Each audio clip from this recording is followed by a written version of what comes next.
The opulent mansions that once lined Long Island's North Shore used to reflect what was a common lifestyle on Long Island.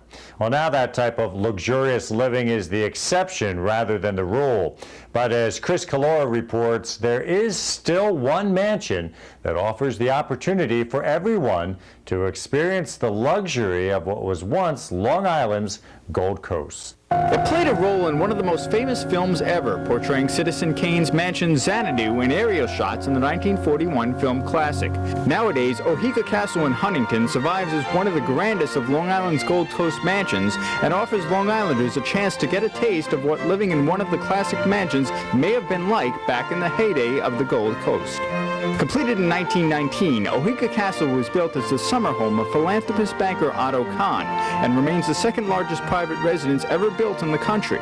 Kahn was famous for throwing Gatsby-like parties at his palatial estate. So whether it was a private dinner for 100-something guests, or it was a big lavish party for a few thousand people, and having Enrico Caruso sing in the ballroom, he was just loved life. But Kahn died in 1934, and his widow eventually sold off the estate. It was never used as a private residence again, and it was finally abandoned in 1979. It fell into disrepair and was eventually condemned to be torn down. That's when developer Gary Melius stepped in, purchasing the estate for $1.5 million with a vision of restoring the home to its former grandeur. Well, I always thought it could be restored. I didn't think how big a job it was going to be to restore. I think I underestimated that. Since then, Melius has spent about $30 million restoring Oheka Castle to its former magnificence. Today, it's open to the public as a luxury hotel, spa, and catering venue. What's really great is that people actually get to live the experience of Oheka, what it was built to be, which really was a place to entertain and have fun. And that's what it is today.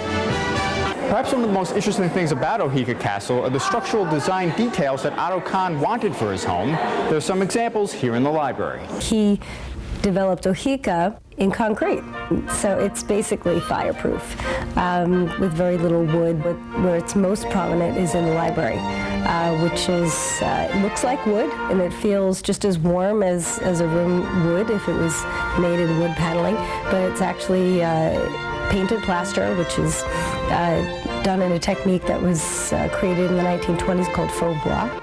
As a hotel, Oheka remains a living, breathing estate, an opportunity for people today to experience the elegance of what it was like to be a guest in a Gold Coast mansion of the 1920s. I think that really makes us very different, is that people actually get to touch it and feel it and enjoy it, sit in it, and feel like they're living at that time.